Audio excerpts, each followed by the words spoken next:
Harka fuuni daawwattootaa fi dhaggeeffattoota keenya nagaan keenya kabajaa fi jaalalaa bakka jirtan muraasa qabu jecha oduuwwan wayitaawoo yeroo kanaaf qopheeffameen isinitti himaa dursa oduu ijoo.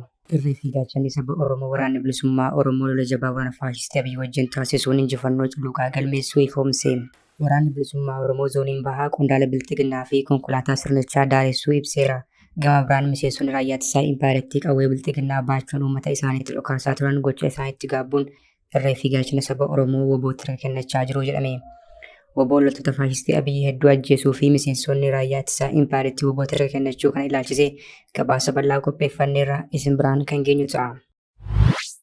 Waraanni bilisummaa Oromoo abbootii alangaa Oromiyaa afur ji'a darbee Wallagga Bahaa aanaa Jimmaa Arjootti butamaan duuba kan ture garee hidhattoota isaa akka ta'e amane. Gama biraan ajjeechaa godina Horroo Guduruu Wallaggaatti abbootii amantaa irratti raawwatame keessaa akka harka hin qabne ibse. Dhimma marii araaraa marsaa sadaffaa ilaalchisees gorsaa olaanaa ajajaa ABO obbo Jireenyaa Guddataa waan jiran qabu gabaasa keenya keessatti kan isin biraan geenyu ta'a. Qondaalli waraanaa bilxiginnaa tokko meeshaa hidhattoota tokko tokkoon ajjeesuu oomishni irraa yoo isaan galuu baatan isaan aleella jechuun adatan. Marii fi marabbaatti kan amannee fi waraanaan impaayera korokkodee bulchuuf itti fachaa kan jiru bilxiginnaan diroonii fi jeetti malee teekinooloojii biraa oomishni irra jechuun adachaa jira. Eessatti eenyutu jedhee kan jedhu bal'inaan kan balballoomsinu ta'a. Impaayeratti keessatti hojjetanii jiraachuu fi maatii ofii jiraachisuun haafuutii bahanii galuun erga yaaddoo ta'aa dhufee bubbuleera. Namoonni nagaan ajjeefamuu, butamuu fi dhabamsiifamuu itti fufaniiru.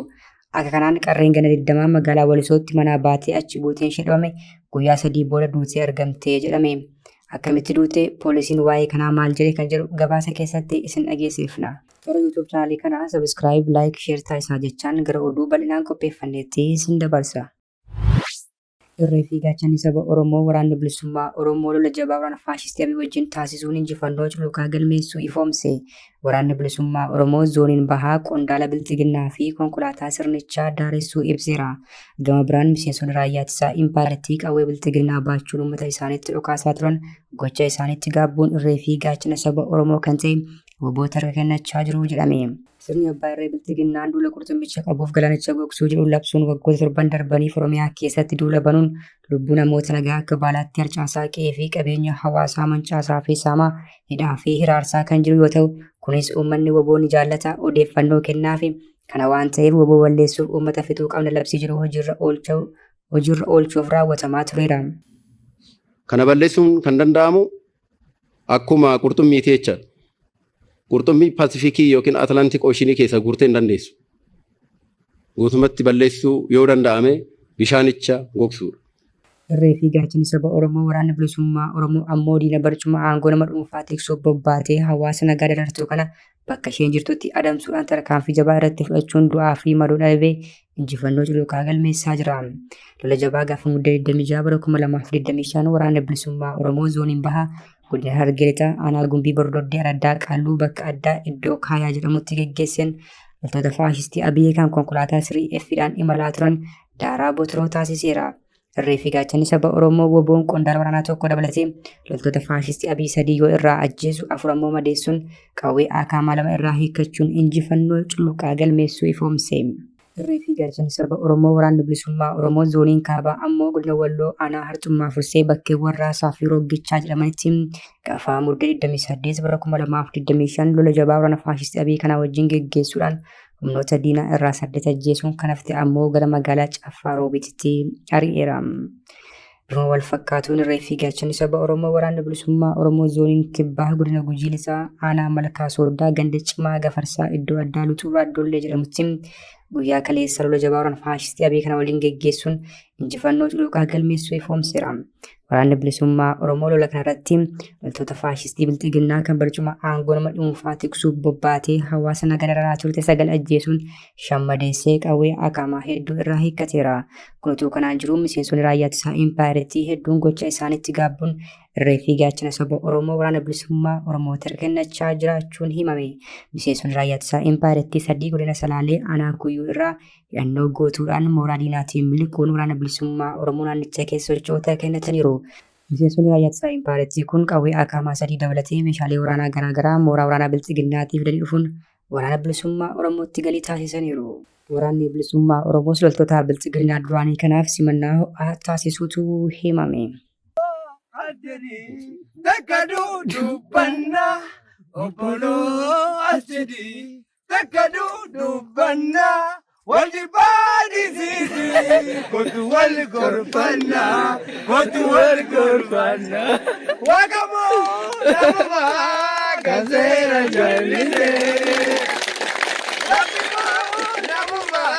Cancela jallise ati teenya tokko maltu addaan nu baase ati teenya tokko maltu addaan nu baase otu addaan nu baasu otu addaan nu baasu. Waraanni bilisummaa Oromoo abbootii alangaa Oromiyaa 4 Jaarbii Wallagga Bahaa Aanaa Jimmaa Arjootti bitaman duuba kan ture hidhattoota isaa ta'uu amane. Abbootiin alangaa Oromiyaa 4 konkolaachisaa waliin akka lakkoofsa Impaayiritiitti gaafa 7/3/2018 magaalaa Jimmaa irraa ka'uun gara magaalaa Naqamteetti osoo imalaa jiranii Aanaa Jimmaa Arjoo keessatti butamanii turan. Akkuma hidhattootaan butamanii abbaa alangaa tokko obbo Nagaasaa Kabbadaa jedhaman dhukaasa ture gidduutti ajjeefamaniiru.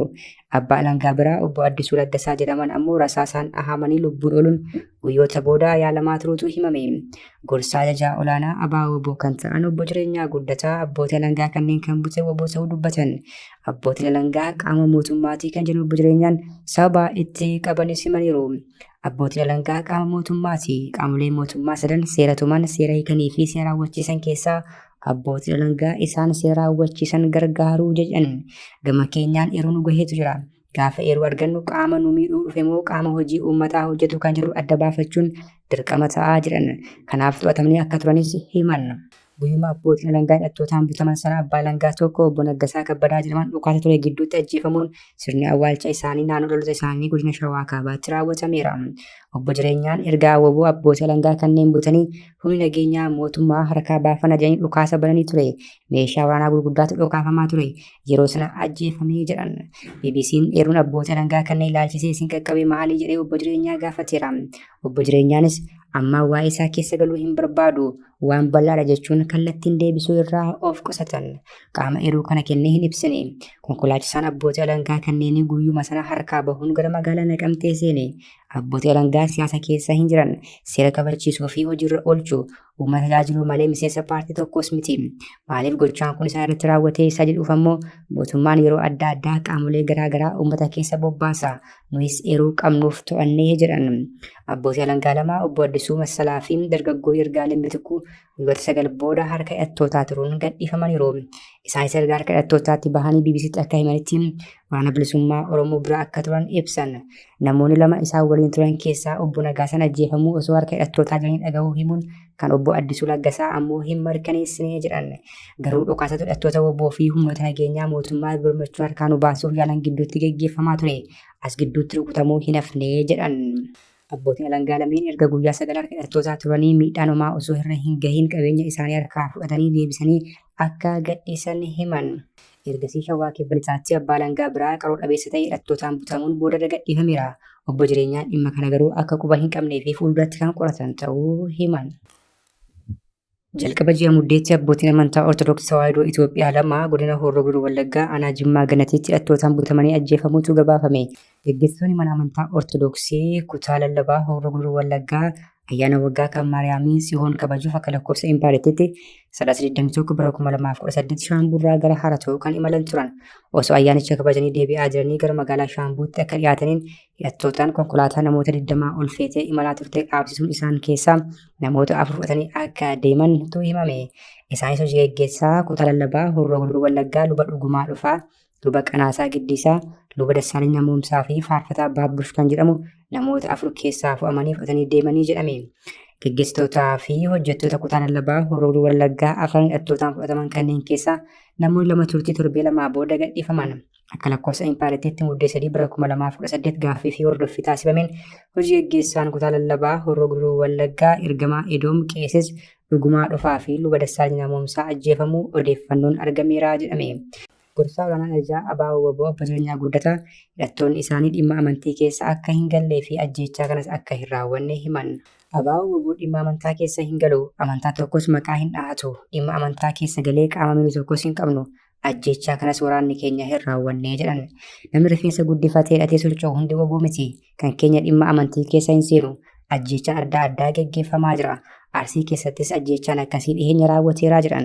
Kana waraanni isaanii akka hin raawwanne ibsuun inumaayyuu mootummaatti quba qaban. Gochaan akkasii amantaa fi amantaa gidduu, sabaa fi sablammoota gidduutti walitti bu'insa kaasuuf yaadameeti jechuunis dubbatan.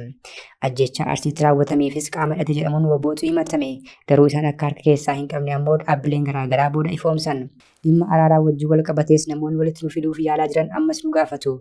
Yaan walitti aramuu danda'u jiraa hoo jedhanii nu gaafatu. Haalli akkasii bakka hin jirretti garuu qabeenyaa fi yeroo isaanii qisaalessuudha jedhan. Ammatti mariin deemaa jirus ta'e fuulduratti qaamni tokko illee akka hin jirre dubbatan. Qondaalli waraanaa Bilxiginnaa meeshaa hidhattootaa tokko tokkoon ajjeesu oomishni irraa yoo isaan galuu baatan tokko tokkoon isaan aleellaa jechuun dhaadatan. Marii fi marabbaatti kan amannee fi waraanaan impaayirtii korokkodee bulchuuf itti fachaa kan jiru Bilxiginnaan diroonii fi jeettii malee teekinooloojii biraa oomishni irra jechuun dhaadachaa jira. Bilxiginnaan dinagdee impaayirtii raafama hamaa keessa jiru tasgabbeessuun jiruu fi jireenya hawaasaa jijjiiruu caalaa qabeenya uummataa saamee fi maallaqa biyyoota alaa irraa liqeeffateen diroonii fi jeettii bitachuun rasaasa akka bokkaatti roobsaa fi namoota nagaa ittiin ajjeesaa tureera. Amma ammoo qondaalli waraanaa Bilxiginnaa tokko yaada marii hawaasaa irratti kenneen gareen hidhatee bosona jiru yoo harka kennatee karaa nagaattiin deebi'u ta'e meeshaa tokko tokkoon isaan funaanee ajjeesu oomishaa jiraachuu dubbatan. Ajajaa Izii Bahaa kan ta'an Jeneraal Addisuu Mohaammed teekinooloojii hidhattoota bakka dhokatanii funaanee ajjeesuu qopheeffanneerra jedhaniiru. Olaantummaa seeraa kabajuu fi biyya baraaruuf jecha teekinooloojii kanatti fayyadamuu dandeenya jechuun dhaadataniiru. Kanaaf ammoo hidhattoota kanaan akka hin dhadhaa jedhanii qondaalli waraanaa Bilxiginnaa kun እኛ ህግን ለማስከበር አስፈላጊውን ነገር እንጠቀማለን። አሁን አስፈላጊውን ነገር እንጠቀማለን። ኑ በሏቸው። መንግስት እጁን ዘርግቷል ግቡ ብሏል። ካልገቡ ግን ቴክኖሎጂን እያንዳንዱ የሚገል ቴክኖሎጂን አምርተናል። አገር ለማዳን ስንል አገር ለማትረፍ ስንል ህዝብን ለማዳን ስንል አሁንም አስፈላጊውን እርምጃ እንወስዳለን ማለት ነው። Impaayirtii keessatti hojjetanii jiraachuu fi maatii ofii jiraachisuun hafuutii bahanii galuun erga yaaddotaa dhufee bubbuleera. Namoonni nagaan ajjeefamuu, butamuu fi dhabamsiifamuu itti dhufaniiru. Akkanaan qarreen gana 20 magaalaa Walisuutti manaa baatee achi buuteen ishee dhabame guyyaa 3 booda duutee argamte. Jiraattuu magaalaa Walisuu kan taate Milkii Rabbumaa gaafa guyyaa 13 bara 2018 akka lakkoofsa impaayirtiitti guyyaa keessaa naannoo sa'aatii 8tti mana barnootaa deemuuf baatee akka hin deebine maatiin himaniiru.